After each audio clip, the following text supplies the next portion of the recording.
Vous remarquerez que le titre pour cette présentation particulière, c'est « Le Congrès ne fera pas de loi ». Avant d'entrer dans notre sujet, on veut prier. Ensuite, après la prière, je vais faire une révision de la chaîne prophétique qu'on a étudiée jusque-là. Donc, inclinons la tête pour la prière. Père Céleste, nous te remercions grandement parce que tu nous révèles la fin dès le début. Nous sommes si reconnaissants que nous ne vivions pas dans un temps d'incertitude où nous ne savons pas où les choses vont aller. Tu as dit dans ta parole comment l'histoire va se développer et comment elle va terminer. Et nous savons que ce sera une fin glorieuse pour ceux qui t'aiment. Donc je te demande, Père, que tu puisses nous inspirer par l'étude de la prophétie biblique, que tu puisses nous aider à demeurer fidèles à toi, qu'importe. Nous te remercions, Père, pour ta présence. Nous le demandons dans le nom précieux de Jésus. Amen. Eh bien, révisons la chaîne prophétique que nous avons déjà étudiée. La chaîne prophétique commence avec quel royaume? Babylone, très bien. Ensuite, vous avez un deuxième royaume qui est les Mèdes et les Perses. Ensuite, un troisième, la Grèce. Ensuite, un quatrième, l'Empire romain. Ensuite, qu'est-ce qui s'est passé avec l'Empire romain? Il a été divisé. En d'autres termes, cette quatrième bête a fait pousser 10 cornes, l'Empire romain divisé. Ensuite, parmi les 10 cornes se lève quoi? Une petite corne. Est-ce que c'est également une Rome? Oui, quelle Rome? C'est la Rome papale. Et qui a régné de 538 jusqu'à 1798. Qu'est-ce qui s'est passé en 1798 avec la petite corne de la bête? Elle reçoit la blessure mortelle et elle est envoyée en captivité, parce qu'elle ne peut plus utiliser le pouvoir civil du monde. Maintenant, lorsque cette première bête tombe en 1798, immédiatement après s'élève une autre bête.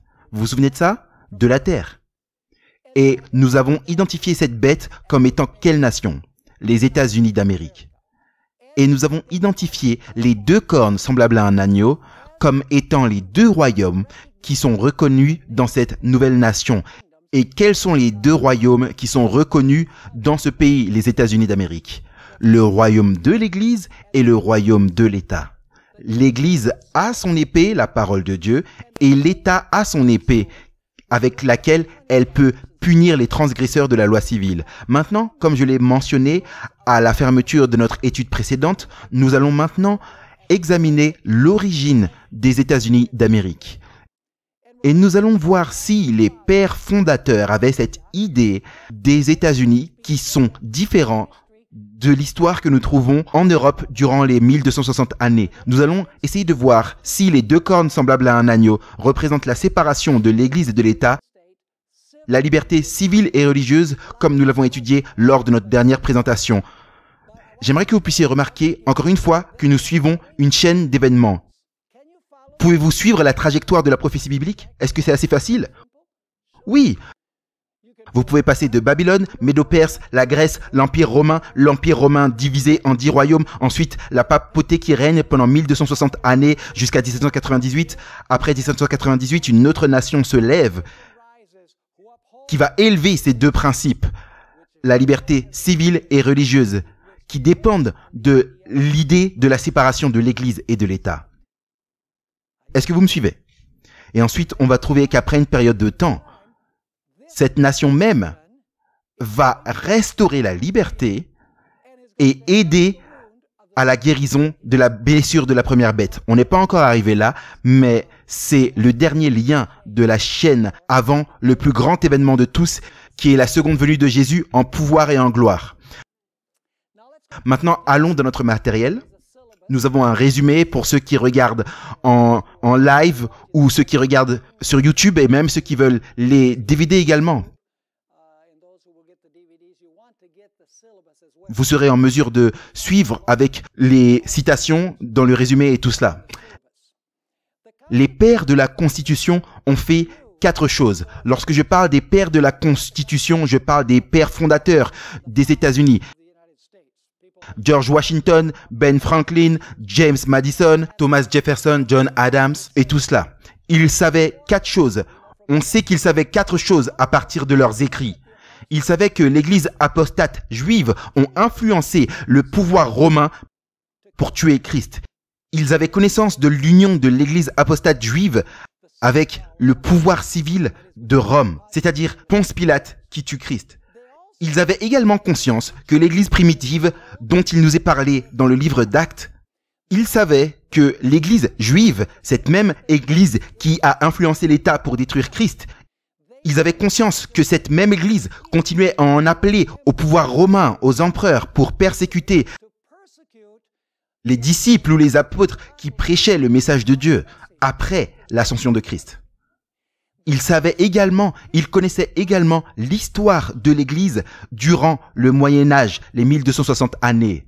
Les pères fondateurs ont décrit assez fréquemment l'Inquisition, par exemple. Ils connaissaient que la persécution est arrivée durant les 1260 années parce que l'Église s'est connectée avec l'État et a utilisé l'État pour persécuter ceux d'autres groupes qui n'étaient pas d'accord avec ses doctrines et ses pratiques. Ils connaissaient également l'histoire coloniale des États-Unis, qui a commencé en 1719 lorsque les pèlerins sont venus aux États-Unis. En fait, il n'y avait pas d'États-Unis, mais le territoire existait. Ils sont venus chercher la liberté religieuse et ensuite, une fois qu'ils l'ont eue, ils l'ont niée à tous ceux qui n'étaient pas d'accord avec eux. Tous ceux qui n'appartenaient pas à l'Église établie, qui était l'Église puritaine, une branche de l'Église anglicane. Et donc, les pères fondateurs connaissaient la période coloniale. Ils savaient que durant la période coloniale, si vous n'alliez pas à l'église le dimanche, vous pouviez être amendé, jeté en prison, et au moins dans 3 colonies, il y avait des décrets de mort contre ceux qui n'allaient pas à l'église le dimanche, car ils croyaient que dimanche était un jour de repos. Vous ne pouviez pas avoir d'office au gouvernement civil si vous n'étiez pas membre de l'église établie. Et seuls les ministres qui appartenaient à l'église établie pouvaient être rémunérés pour leurs services parce que les gens, en résumé, donnaient leur dîme au gouvernement et ce dernier payait les ministres. Mais le gouvernement ne payait que ceux qui appartenaient à l'église établie. Donc si vous n'appartenez pas à l'église établie, vous deviez trouver un autre moyen de subsistance. En d'autres termes, les pères fondateurs savaient que durant la période coloniale, il y avait une union entre l'église et l'État qui a résulté en une persécution de ceux qui n'appartenaient pas à l'église établie. Donc il nous faut comprendre les documents fondateurs des États-Unis dans ce contexte historique. Les États-Unis n'ont pas été établis dans le vide. Ils ne sont pas simplement apparus avec ces principes tout d'un coup. C'est une réaction à la période coloniale, les 1260 années et la persécution par l'union de l'Église et de l'État, de Christ et des apôtres. Il nous faut comprendre le contexte historique pour comprendre le style de gouvernement qui a été établi par les pères fondateurs pour les États-Unis. C'est donc ainsi qu'en 1776, la déclaration d'indépendance des États-Unis a été signée. Et parmi d'autres choses, il est dit qu'il est garanti aux êtres humains certains droits donnés par Dieu qui sont inaliénables. C'est-à-dire des droits que Dieu donne et que personne ne devrait vous ôter. Certains droits inaliénables qui sont, parmi lesquels sont la vie, la liberté et la poursuite du bonheur. En 1787, la Constitution des États-Unis a été ratifiée. Et le centre de l'idée de la Constitution, c'est que un gouvernement du peuple, par le peuple et pour le peuple. En d'autres termes, le peuple se gouverne par l'élection de leurs représentants faite par eux-mêmes. Et en 1791, la Déclaration des droits a été ratifiée, qui sont les 10 premiers amendements de la Constitution des États-Unis. Et la Déclaration des droits, parmi d'autres choses, garantit la pleine liberté civile et religieuse. Il est important de savoir que ces 3 documents, la Déclaration d'indépendance, la Constitution et la Déclaration des droits, ont été ratifiés immédiatement avant que la bête ne reçoive sa blessure mortelle. En d'autres termes, lorsque la bête était sur le point de recevoir sa blessure mortelle, la prochaine puissance qui arrivait au devant de la scène était en train de s'élever. N'est-ce pas intéressant, à la lumière de ce qu'on a étudié de Apocalypse chapitre 13, où il est dit que la bête reçoit sa blessure mortelle, et ensuite je vis une autre bête se levant de la terre. Donc on sait que la bête qui se lève de la terre s'élève autour de l'année 1798. Maintenant, dans cette nouvelle nation, il y a cette idée de base qu'il peut y avoir ces 2 royaumes légitimes qui existent aux États-Unis d'Amérique. L'un est l'Église et l'autre était l'État. L'Église aurait son épée spirituelle qui était la Bible, et l'État aurait l'épée civile avec laquelle elle pourrait punir les transgresseurs de la loi civile. Ces deux principes sur lesquels cette nation a été établie sont appelés le républicanisme, et ça n'a rien à voir avec le parti républicain, soit dit en passant. C'est une république. En d'autres termes, c'est un style de gouvernement républicain. Ça veut simplement dire un représentant du gouvernement civil avec une épée civile. Et ensuite, vous avez le protestantisme qui représente le gouvernement religieux avec l'épée religieuse. Durant le Moyen Âge, dans toutes les questions civiles, le roi régnait. Si le roi disait « saute », vous pouviez seulement dire « à quelle hauteur ?» Parce que tout le pouvoir descendait du roi vers le bas. Le roi avait le dernier mot. Et ce que le roi ordonnait, les gens le faisaient dans les affaires civiles. Mais dans les affaires religieuses, le pape était celui qui avait le dernier mot. Lorsque le pape disait « saute », vous aviez tout intérêt à dire « à quelle hauteur voulez-vous que je saute ?» Parce que tout ce qui est lié à la religion, lorsque le pape parlait ou la papauté parlait, on attendait des gens qu'ils obéissent aveuglément dans les affaires religieuses, même si elles entraient en conflit avec leur conscience individuelle. En d'autres termes, tout le pouvoir, durant la période des 1260 années, descendait du haut vers le bas, du roi vers le peuple et du pape vers le peuple également. Les pères fondateurs des États-Unis ont dit « on va établir un type de gouvernement différent ». Ici, j'utilise le mot « un gouvernement du type révolutionnaire ». Un gouvernement qui va contre toutes les conventions qui ont été établies dans le passé. Un gouvernement d'où le pouvoir ne descend pas du haut vers le bas, mais d'où le pouvoir vient du bas vers le haut. Ou à la place d'un roi qui dit aux gens quoi faire dans les affaires civiles et un pape qui dit aux gens quoi faire dans les affaires religieuses, le peuple peut décider en élisant des représentants ce qu'ils vont croire, ce qu'ils vont pratiquer afin qu'ils puissent se gouverner eux-mêmes. Est-ce que vous comprenez la différence?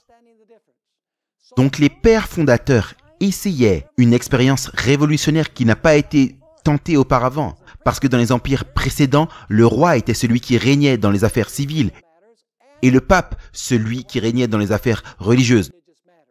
Donc les pères fondateurs ont dit non, ce qu'on va faire, il va y avoir deux royaumes dans cette nation. Il va y avoir l'Église et il va y avoir l'État. Et ces deux royaumes vont être séparés l'un de l'autre et ils vont être basés sur l'idée de la liberté, liberté de la religion et liberté concernant les affaires civiles. Ellen White, qui a écrit ce livre classique La Grande Controverse, à la page 442, et je dois dire qu'Ellen White est née seulement 29 ans après la blessure mortelle. Donc elle était vraiment très proche du temps de la blessure mortelle. Elle écrit ceci concernant les idées des pères fondateurs. Les fondateurs de la nation, sagement, ont cherché à se garder contre l'utilisation du pouvoir séculier de la part de l'Église. Avec son résultat inévitable qui est quoi? L'intolérance et la persécution. Donc de quoi voulaient se garder les pères fondateurs? Ils voulaient se garder de l'Église qui est en mesure d'utiliser l'État, et lorsque cela se produit, c'est quoi le résultat selon ce qu'elle dit? Le résultat c'est quoi? L'intolérance et la persécution. Si vous ne croyez pas que l'union de l'Église et de l'État conduit à l'intolérance et à la persécution, tout ce que vous avez à faire, c'est d'aller dans un pays musulman. Là, l'Église et l'État sont un. Laissez-moi vous demander ceci. Si l'Église et l'État sont ensemble, allez-vous perdre à la fois la liberté religieuse et civile? Oui, ce sera le cas. Parce que si vous n'êtes pas d'accord avec la religion, vous allez être tué. Et le plus grand droit civil que vous ayez, c'est la vie. Vous me suivez? Donc ils sont liés. En d'autres termes, si vous ne croyez pas en la pleine liberté civile et la pleine liberté religieuse, l'Église et l'État séparés l'une de l'autre, le résultat final va être, comme le dit Ellen White, l'intolérance et quoi? La persécution. De cette façon, les pères fondateurs ont rejeté la vision de l'Église catholique romaine. leur idée que l'Église peut utiliser l'État pour forcer les gens à croire et à pratiquer ce que l'Église croit et pratique. Maintenant, ce qu'on veut faire, c'est regarder les écrits de certains des pères fondateurs des États-Unis pour voir s'ils croyaient en l'idée de la séparation de l'Église et de l'État, l'Église qui fonctionne comme Église et l'État qui fonctionne comme État, ainsi garantissant pleinement la liberté civile et religieuse. Commençons avec Monsieur Liberté lui-même, George Washington. George Washington est un individu qui se tient à part pour 3 raisons individuelles. Numéro 1, il était le libérateur des États-Unis de la main des Anglais. Numéro 2, il était le premier président de la nation des États-Unis. Et numéro 3, il a présidé la convention de la Constitution qui a rédigé, implémenté et ratifié la Constitution des États-Unis. Donc je dirais que c'est un individu très important dans l'histoire originelle des États-Unis. Maintenant, la délégation baptiste de Virginie a écrit une lettre à George Washington le 8 août 1779. Et ils l'ont félicité pour son élection en tant que président des États-Unis. Et ils lui ont demandé si la Constitution qui a été ratifiée en 1787 garantissait la pleine liberté civile et religieuse si elle n'avait pas une déclaration de droit, parce que la déclaration de droit n'avait pas encore été implémentée, les 10 premiers amendements de la Constitution. Et donc Washington leur a répondu, leur réassurant les baptistes qu'ils n'avaient pas à s'inquiéter, que la Constitution garantissait la pleine liberté religieuse et civile, même si elle n'incluait pas la déclaration des droits. Et j'aimerais vous lire ce que George Washington a dit concernant cette idée de la Constitution qui n'avait pas la déclaration des droits et la Constitution qui garantissait la liberté religieuse et civile, même si elle n'avait pas la déclaration de droits.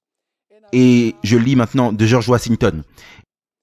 Il dit ceci: « Si j'avais pu entretenir la moindre appréhension que la Constitution encadrée lors de la convention que j'ai eu l'honneur de présider pouvait possiblement mettre en danger les droits religieux de n'importe quelle société ecclésiastique, assurément, je n'y aurais jamais apposé ma signature. Et si je pouvais maintenant concevoir que le gouvernement général c'est le gouvernement fédéral, c'est comme ça qu'il l'appelait d'antan, et si je ne pouvais jamais concevoir que le gouvernement général pouvait être ainsi administré, à savoir ne pas assurer la liberté de conscience, je vous demande d'être persuadé que personne ne serait plus zélé que moi pour établir des barrières effectives contre les horreurs de la tyrannie spirituelle et toute espèce de persécution religieuse.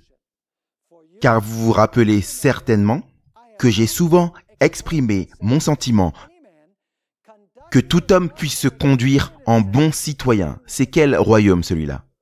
Le pouvoir civil. Se conduisant en bon citoyen et n'en répondant qu'à Dieu pour ses opinions religieuses. Là, on parle de quel royaume? Le royaume religieux ou le royaume de l'Église. Que ce dernier puisse être quoi? Protégé, adorant la divinité selon le dictat de sa conscience. Est-ce que George Washington croyait qu'il y avait 2 royaumes? Assurément. Croyait-il que vous pouvez être un bon citoyen et également que vous devriez être protégé dans votre liberté religieuse? Absolument. Maintenant, regardons ce que Benjamin Franklin a à dire. Et je choisis seulement quelques écrits des pères fondateurs des États-Unis, mais il y en a beaucoup plus que j'aurais pu lire. J'ai tout un résumé qui est disponible sur Secret and Sealed, où j'ai 15 pages de citations des pères fondateurs. J'en ai choisi que quelques-unes. Benjamin Franklin avait le sens de l'humour. Il écrit ceci: « Lorsque la religion est bonne, je peux voir qu'elle pourra se supporter elle-même. Mais lorsqu'elle n'est pas en mesure de se supporter, et que Dieu ne prend pas le soin de la supporter, et que ses professeurs sont obligés de faire appel au pouvoir civil, c'est un signe par lequel je comprends qu'elle est une mauvaise religion. » Est-ce que vous comprenez ce qu'il dit? Il dit que l'Église ne devrait pas appeler à quel pouvoir? Au pouvoir de l'État. Est-ce que c'est la séparation de l'Église et de l'État? Est-ce que Benjamin Franklin croyait en la séparation de l'Église de l'État?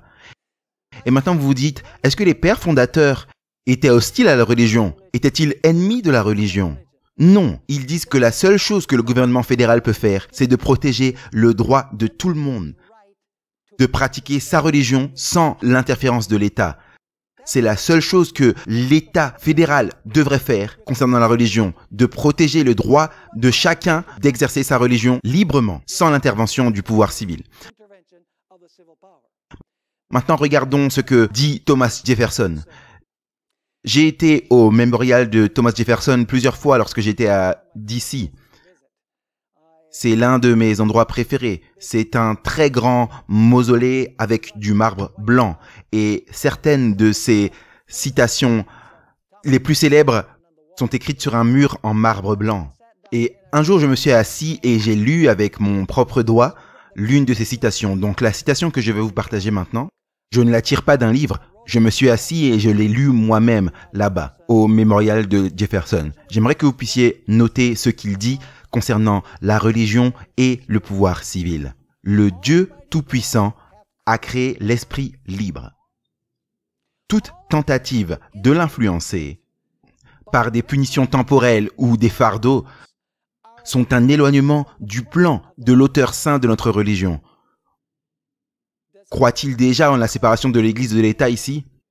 Il dit oui, le pouvoir séculier ne peut pas, par une punition ou des fardeaux, forcer les gens à suivre certaines croyances. C'est un éloignement du plan de Dieu, c'est ça qu'il dit. Il continue en écrivant « Aucun homme ne sera forcé à fréquenter ou supportera aucun office d'adoration ou ministère avec lequel il n'est pas d'accord selon ses opinions religieuses ou croyances. Mais tous les hommes seront libres de professer et par l'argumentation de maintenir leur opinion sur la question de la religion.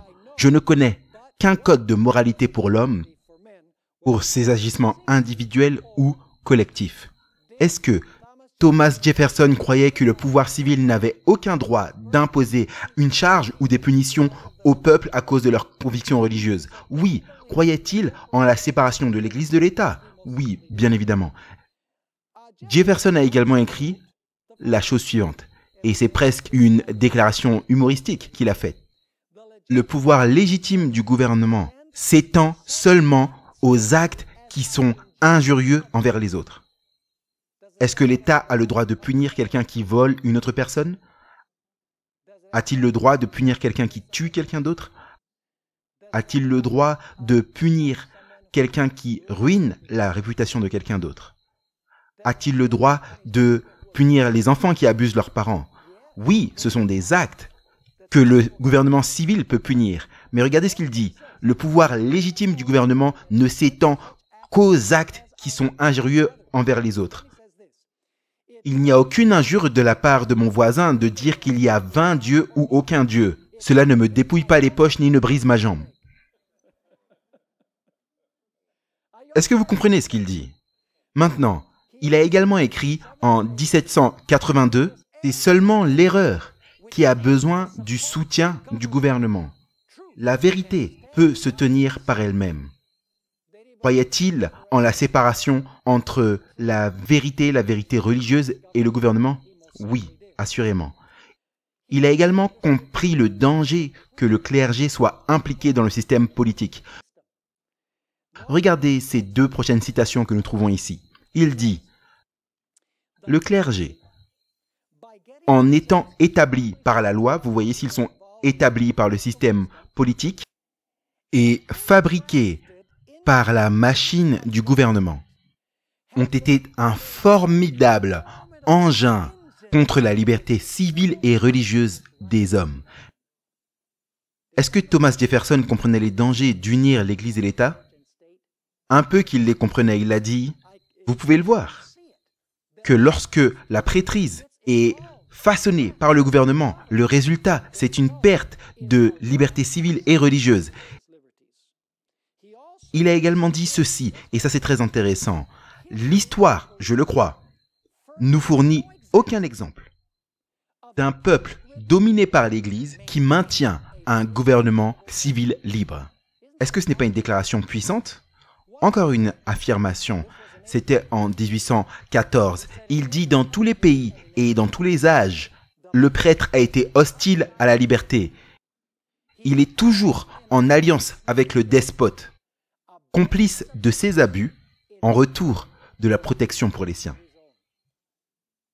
Thomas Jefferson ne savait que trop bien ce qui se passait lorsque l'Église était en mesure d'utiliser l'État. Et il a dit: dans ce pays, les choses ne seront pas ainsi. Nous allons établir un gouvernement différent, où le gouvernement civil gouverne dans les affaires civiles et l'Église dans les affaires religieuses, et tout homme et toute femme seront libres d'adorer Dieu selon les dictats de leur propre conscience. Maintenant, l'association Danbury Baptiste du Connecticut a écrit au président Thomas Jefferson en octobre 1801 pour se plaindre que leurs droits étaient transgressés par la législature de leur État, leurs droits religieux. Et cela fait partie de la lettre qu'ils ont écrite à Thomas Jefferson.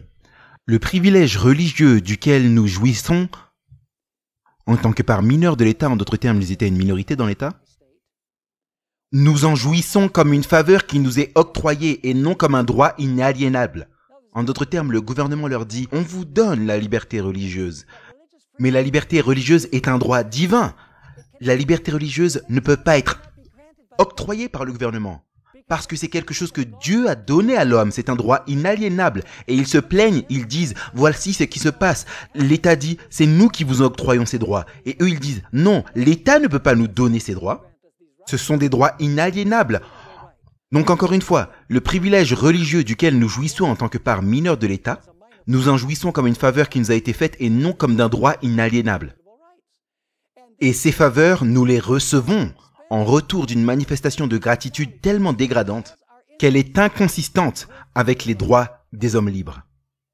Maintenant, en janvier, en 1902, Jefferson a répondu à leur lettre. Et il a expliqué très clairement sa compréhension du premier amendement de la Constitution des États-Unis. Et c'est là où la métaphore du mur est arrivée. Vous avez déjà entendu la métaphore du mur, le mur de séparation? Donc, lisons-la afin que vous puissiez voir ce que dit Thomas Jefferson.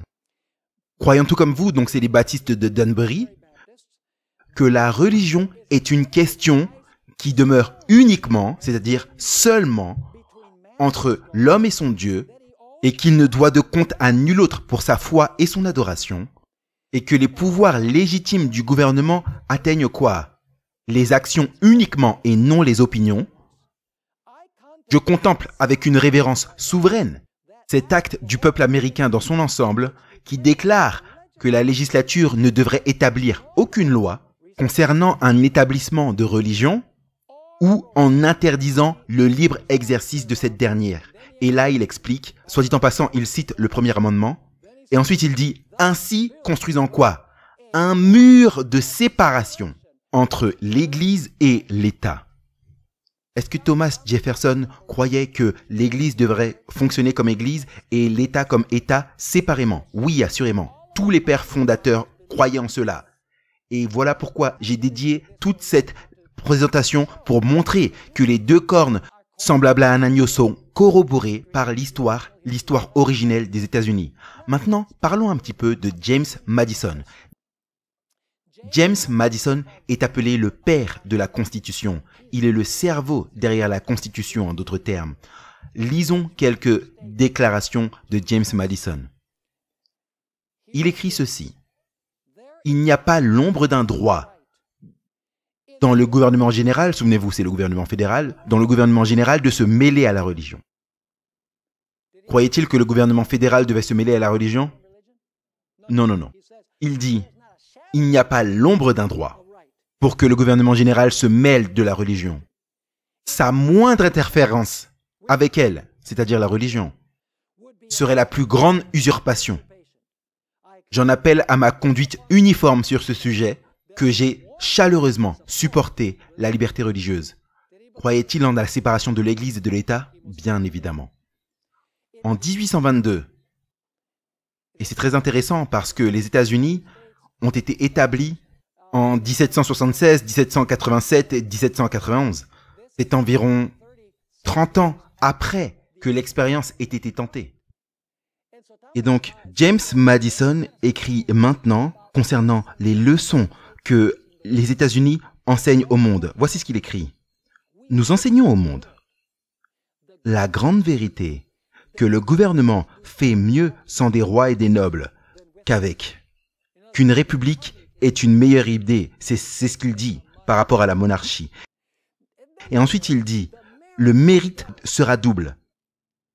Et l'autre leçon, c'est que la religion fleurit avec une plus grande pureté sans plutôt qu'avec l'aide du gouvernement.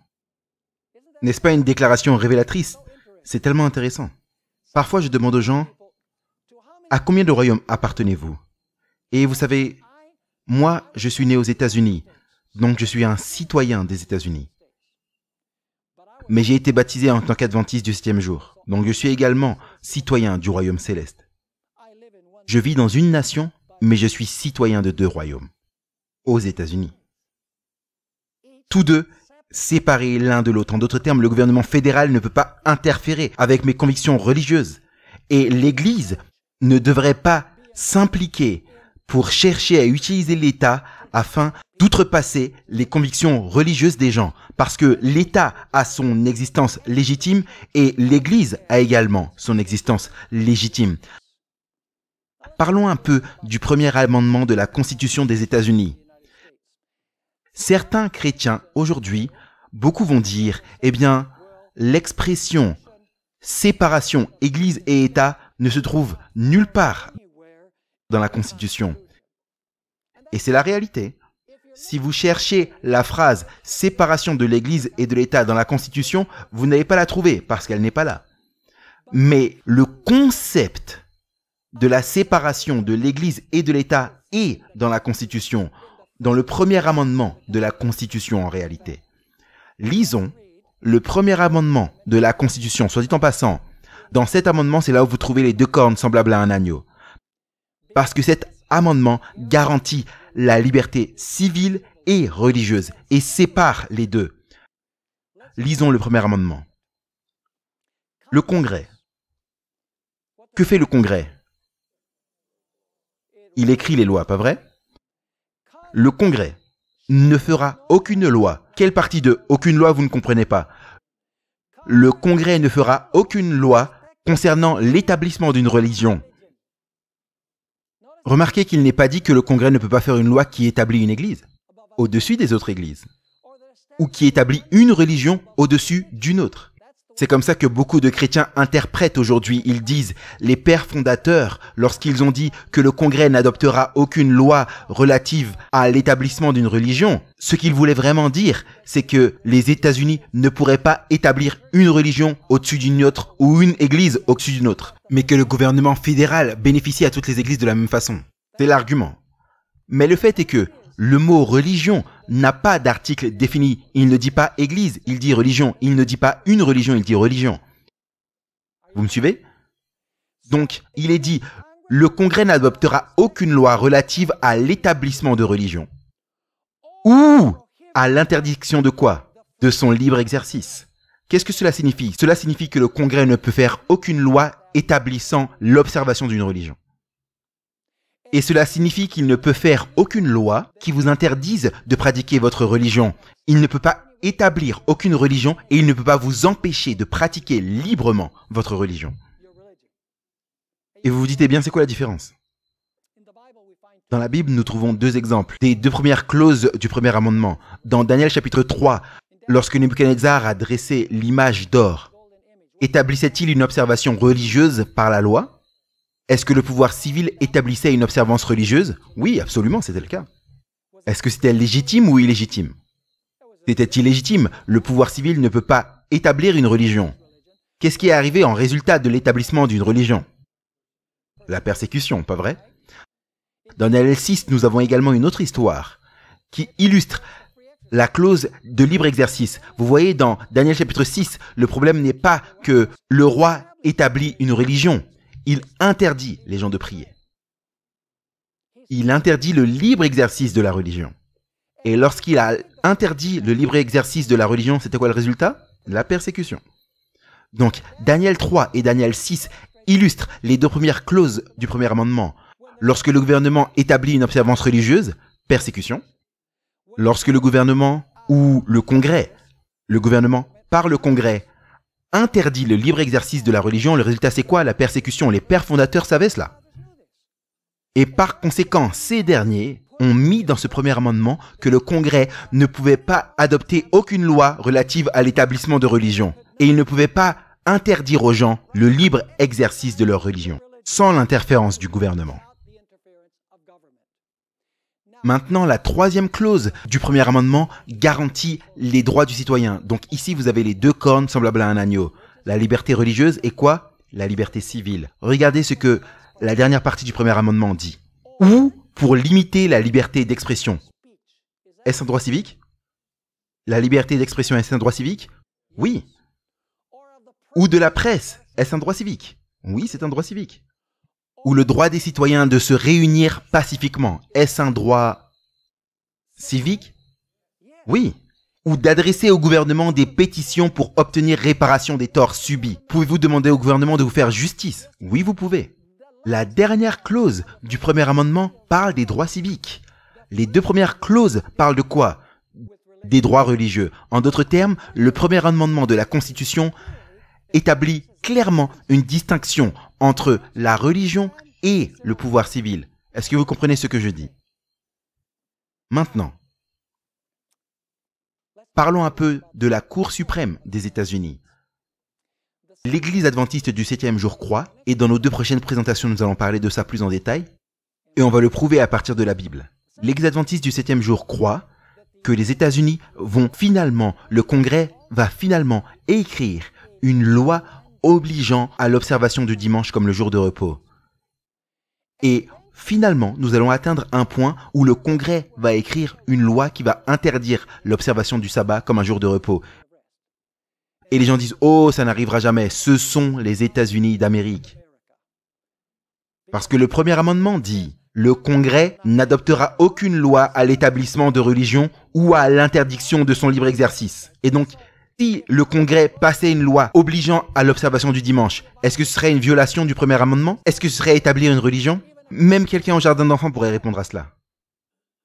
Si le gouvernement devait interdire, si le Congrès devait faire une loi vous interdisant d'observer le sabbat, serait-ce une violation de la deuxième clause, le libre exercice, pour observer le jour que vous voulez? Bien sûr, ce serait le cas. Toute personne rationnelle comprendrait cela. Et donc vous vous dites, comment est-ce possible que les États-Unis, par son Congrès, pourraient faire une loi établissant une religion et en interdisant son libre exercice, alors qu'il a garanti la liberté civile et religieuse? Eh bien, laissez-moi vous demander, comment est-ce que c'est possible qu'une bête qui a deux cornes comme un agneau parle comme un dragon? C'est une nation contradictoire. En d'autres termes, elle va contredire sa profession. En action, elle va faire l'opposé total de ce qu'elle professe dans ses principes fondateurs. Et vous dites, eh bien, comment est-ce que c'est possible que les États-Unis puissent jamais écrire une loi qui violerait le premier amendement de la Constitution? Eh bien, afin de comprendre comment cela pourrait se passer, il nous faut examiner le style de gouvernement des États-Unis. Les États-Unis, comme beaucoup d'autres nations, ont trois branches. La première branche, bien sûr, c'est la branche législative. La branche législative écrit et fait passer les lois. Ensuite, vous avez la branche exécutive. La branche exécutive, le président et toutes les personnes qui travaillent avec lui sont ceux qui ont la nécessité de faire appliquer les lois qui sont passées par le Congrès. Et ensuite, vous avez la branche judiciaire. Premièrement, la Cour suprême qui interprète les lois pour déterminer si ces lois sont constitutionnelles ou pas. En d'autres termes, le but de la branche judiciaire, la Cour suprême, est de décider si une loi qui a été écrite par le Congrès est constitutionnelle ou pas. Si je devais vous demander laquelle de ces branches du gouvernement des États-Unis est la plus puissante, que répondriez-vous? Et vous vous dites, eh bien, je pense que c'est le Congrès, parce que c'est lui qui écrit les lois. Et d'autres diraient, non, je pense que c'est le président parce que c'est lui qui fait appliquer les lois. Mais en réalité, la branche la plus puissante du gouvernement, c'est la branche judiciaire et premièrement, la Cour suprême. Eh bien, savez-vous comment la Cour suprême des États-Unis est composée aujourd'hui? La Cour suprême des États-Unis a 9 juges, mais aujourd'hui, elle n'en a que 8 parce que Antonin Scalia est mort. Et ils n'ont pas encore élu de remplaçant. Il y a ce gros combat. Et soit dit en passant, c'est la partie la plus importante de l'élection prochaine. Je pense que, peu importe qui gagne, il va probablement nommer 3 juges de la Cour suprême. Parce que Ginsburg, Breyer et Kennedy sont âgés. Et donc, le prochain président, probablement, si le prochain président est là pour 2 termes, il va probablement élire 3 juges de la Cour suprême, ce qui va totalement transformer la Cour. Donc, qu'importe, je ne fais pas de discours politique, je dis que c'est simplement important la façon dont la Cour suprême est composée. Les États-Unis sont appelés une nation protestante, mais il n'y a pas un protestant dans la Cour suprême. Il y a 5 catholiques romains et 3 juifs à la Cour suprême. Et Antonin Scalia était un catholique romain. Donc lorsqu'il était vivant, il y avait 5 catholiques romains et 3 juifs dans un pays qui dit qu'il est protestant. Pas un protestant à la Cour suprême. Maintenant, vous vous dites, comment est-ce que tu sais que la Cour suprême est la branche la plus puissante du gouvernement? Laissez-moi vous donner quelques exemples. Vous souvenez-vous l'élection durant l'année 2000 en Floride? Ce qu'on a appelé les Hanging Chads. Vous vous souvenez, ils regardaient les bulletins de vote à la lumière pour voir quel endroit sur lequel ils avaient appuyé, s'ils avaient voté pour Al Gore ou pour Bush. Vous vous souvenez de ça? Eh bien, pendant plusieurs semaines, on ne savait pas qui avait gagné l'élection. Ils allaient d'un avocat à un autre, d'une cour de justice à une autre encore plus élevée, et finalement, le cas est arrivé à la Cour suprême. Et la Cour suprême a dit, George Bush a gagné l'élection en Floride. Donc en résumé, la Cour suprême a élu le président des États-Unis d'Amérique. Laissez-moi vous donner un autre exemple. Le 26 juin, c'est mon anniversaire demain. Mon anniversaire. Demain, le 26 juin de l'année dernière, la Cour suprême a dit que le mariage gay est quelque chose qui va être légal dans tous les États-Unis d'Amérique. Qui peut contester cela? Qui peut contester la décision de la Cour suprême? À quelle cour vous pouvez en appeler? Vous ne pouvez en appeler à aucune cour. Lorsque la Cour suprême a dit le cas a été décidé, le mariage gay est quelque chose, un droit qui a été garanti dans tous les États, personne ne peut faire appel. C'est ce qui va se passer. Donc laissez-moi vous demander ceci. Si la Cour suprême est prête à redéfinir le mariage, contrairement à la définition du mariage, ne pensez-vous pas que la Cour suprême serait prête à redéfinir le jour d'adoration? Bien sûr qu'elle le fera. Ce sera un temps d'urgence nationale. Ce sera un temps de grande difficulté. Et vous savez, il va y avoir des temps d'épreuve concernant ce pays, mes amis. Les gens n'ont pas la moindre idée de ce qui va se passer. Il y aura un effondrement économique, plus d'attaques terroristes. Il va y avoir plus de soi-disant catastrophes naturelles et elles ne seront pas dues au changement climatique. Le fait, c'est que Dieu retire son esprit de ce pays. Parce que ce pays dit, on ne veut pas de Dieu, on ne veut pas de sa parole, on ne veut pas de toi dans nos vies. C'est ce que ce pays a dit. Et donc Dieu dit, vous ne me voulez pas, je ne vais pas m'imposer à vous. Et il se retire de ce pays, de ceux qui l'ont rejeté et qui ont dit qu'ils ne veulent pas de lui dans leur vie. Et les êtres humains peuvent être très cruels lorsqu'ils sont dépourvus de l'Esprit de Dieu. Et bien sûr, après la fin du temps de grâce, Ellen White décrit ce monde, elle dit qu'elle a vu une lutte telle qu'aucune plume ne peut décrire. Pouvez-vous imaginer ce à quoi le monde ressemblera avec Satan qui sera pleinement au contrôle de tous les impénitents du monde? Il ne sera pas au contrôle du peuple de Dieu, mais il sera au contrôle de tous les méchants du monde. On n'a rien vu de tel comparé à ce qui va se passer. Et le monde, même le monde protestant, même ceux qui disent « Oh, c'est les musulmans ou les terroristes », et ils se plaignent de tout, le changement climatique. et ils applaudissent le pape, ils disent « Waouh, le pape est important, il nous faut mettre l'emphase sur les pauvres, et il faut mettre l'emphase sur la famille, il faut mettre l'emphase sur le changement climatique. Il a raison. » Et ils ne réalisent pas que la raison pour laquelle tout descend la pente, c'est parce que Dieu ôte son esprit de la terre. Il libère les vents de guerre. C'est ça qui se passe dans cette nation. Cette nation, si elle devait revenir à Dieu, elle devrait revenir à ce que Dieu dit dans sa parole. Je ne parle pas contre les gens. Si les gens veulent vivre un style de vie gay, vous savez, je crois que le gouvernement devrait leur donner cette liberté civile. Mais le gouvernement n'a aucun droit de redéfinir le mariage parce que la Bible définit le mariage et il est entre un homme et une femme. Si les personnes gays veulent avoir une union civile, et je pense qu'elles devraient avoir un abattement d'impôts, tout comme les personnes qui sont mariées, mais Dieu a défini le mariage. C'est entre un homme et une femme. Et comment se fait-il que l'homme ou que la Cour suprême redéfinisse le mariage? Et vous ne pensez pas que les États-Unis, par son congrès, va également être en mesure de redéfinir le sens du jour d'adoration de Dieu? Vous vous dites, eh bien, pasteur Bor, eh bien, comment est-ce que cela est possible aux États-Unis d'Amérique? La terre de la liberté et la patrie des courageux? Quelque chose comme ça pourrait se passer? Écoutez, la bête d'Apocalypse 13, il est dit qu'elle a 2 cornes comme un agneau, mais qu'elle parle comme un dragon. Écoutez attentivement, il n'est pas dit que les 2 cornes vont être brisées et qu'ensuite elle va parler comme un dragon. Elle parle comme un dragon alors qu'elle a encore ses 2 cornes. En d'autres termes, cette nation ne va pas se débarrasser du premier amendement de la Constitution. Elle va dire, nous continuons à élever le premier amendement.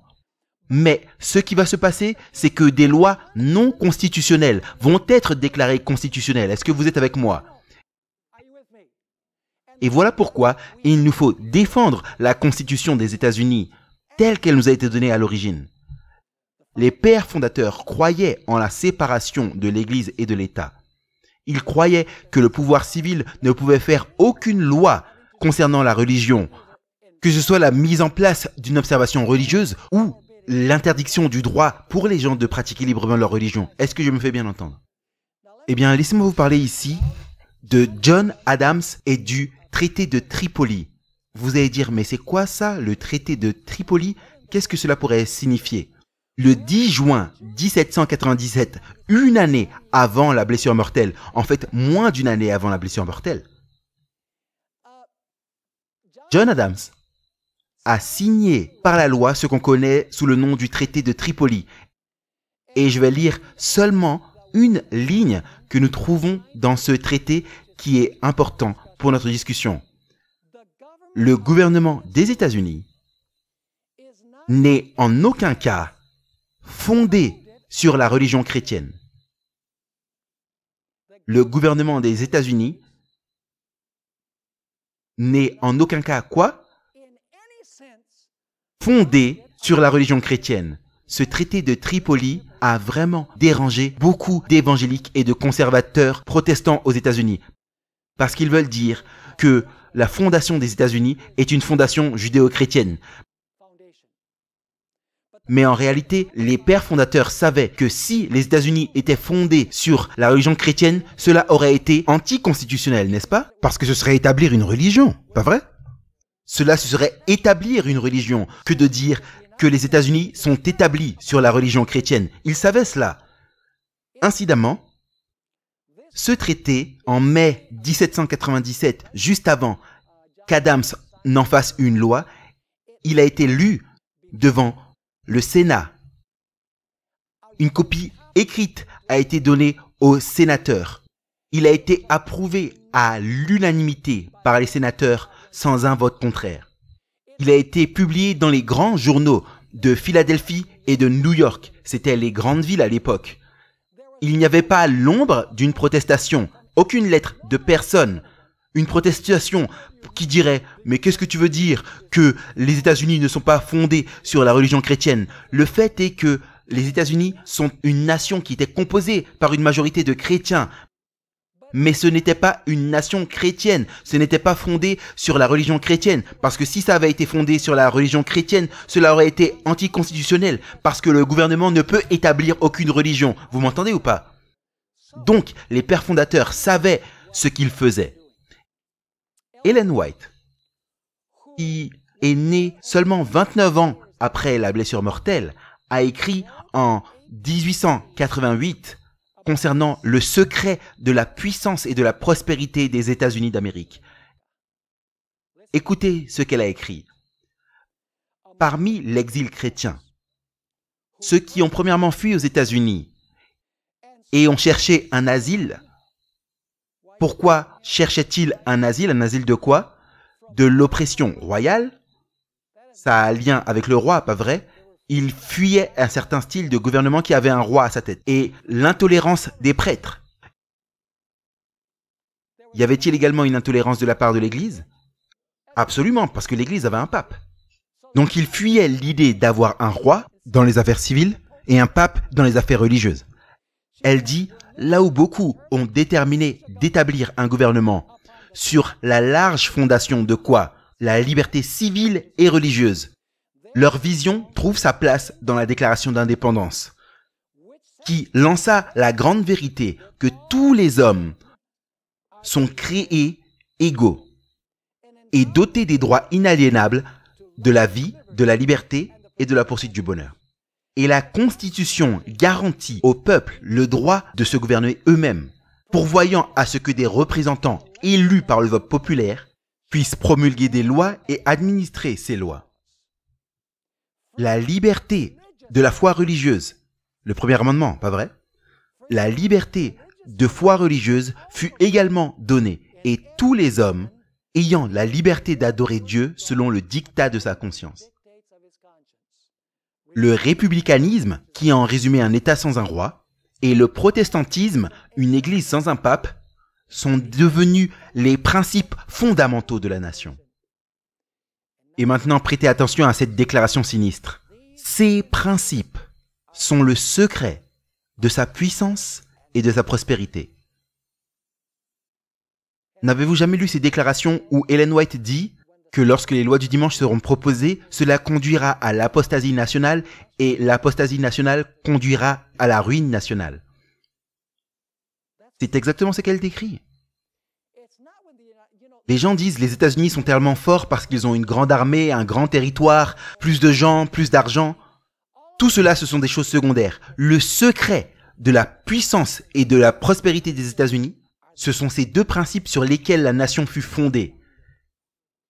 Si la nation un jour joignait l'Église et l'État, si un jour les États-Unis devraient permettre à l'Église de contrôler le gouvernement civil pour persécuter ceux qui ne sont pas d'accord avec l'idée générale de la religion, les États-Unis auront répudié les deux cornes semblables à un agneau et commenceront à parler comme un dragon. Et cela amènera la rétribution de Dieu contre ce pays qui a été établi par la providence de Dieu. Ce pays s'est dressé par la providence de Dieu. Loué soit Dieu que durant ces 200 dernières années, ce pays s'en soit tenu à ses principes. Il a été possible de proclamer la vérité présente au monde entier à partir de cette nation. Parce qu'elle s'en est tenue à ses principes. Et cela me donne pratiquement envie de pleurer en pensant à ce qui va arriver à cette nation selon ce que dit la prophétie biblique.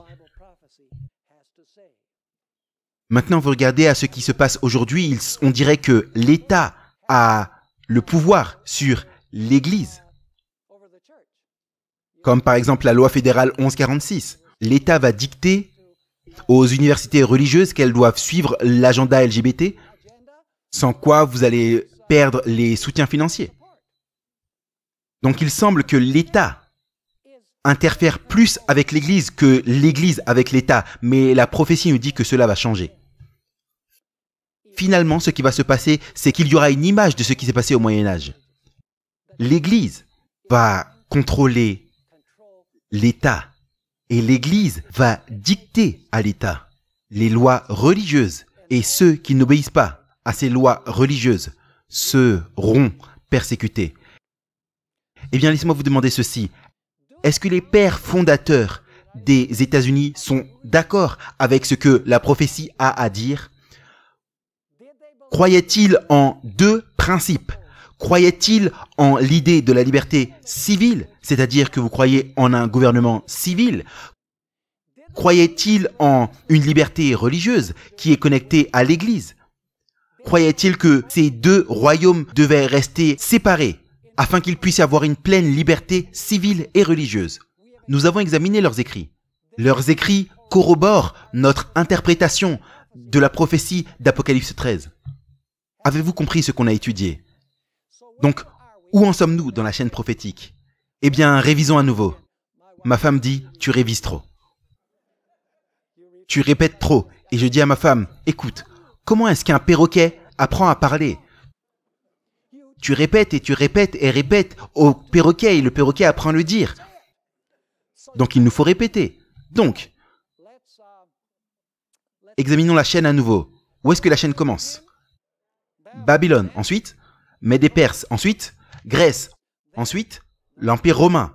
Qu'est-ce qui est arrivé à l'Empire romain? Il a été divisé en 10 royaumes. Ensuite, la papauté a dirigé pendant combien d'années? 1260 années. Que s'est-il passé à la fin des 1260 années? La papauté a reçu une blessure mortelle par l'épée. L'État s'est retourné contre elle et la papauté est envoyée en quoi? Captivité, parce qu'elle ne peut plus utiliser les pouvoirs civils du monde pour accomplir ses desseins. Alors que la papauté tombe, une autre bête s'élève de la terre. Les États-Unis d'Amérique, avec 2 cornes semblables à un agneau. En d'autres termes, elle garantit la pleine liberté religieuse et civile, avec l'idée de la séparation de l'Église de l'État. Où en sommes-nous dans la chaîne prophétique? C'est quoi l'événement suivant dans la chaîne prophétique? L'événement suivant dans la chaîne prophétique, c'est que cette bête de la terre, qui a 2 cornes comme un agneau, va finir par parler comme un dragon. Nous sommes à la toute fin de la chaîne, au dernier lien. Et les États-Unis vont parler comme un dragon, parce que cela permettra à la bête de retrouver sa puissance. Vous vous souvenez ce qu'on a dit? Elle va dire à tout le monde d'adorer la première bête, de faire une image de la première bête, de prendre la marque de la première bête. Elle va le faire au nom de la première bête, en exerçant l'autorité de la première bête. En d'autres termes, les États-Unis vont restaurer l'idée de l'union de l'Église et de l'État qui a existé avec la papauté et les pouvoirs civils de l'Europe durant les 1260 années. Ne ratez pas les prochaines présentations, parce que nous allons développer cela un peu plus. Nous allons parler de la marque de la bête. Nous allons parler du changement dans la loi de Dieu comme le point décisif à la fin des temps. Donc, ne ratez pour rien au monde le prochain épisode passionnant dans cette série.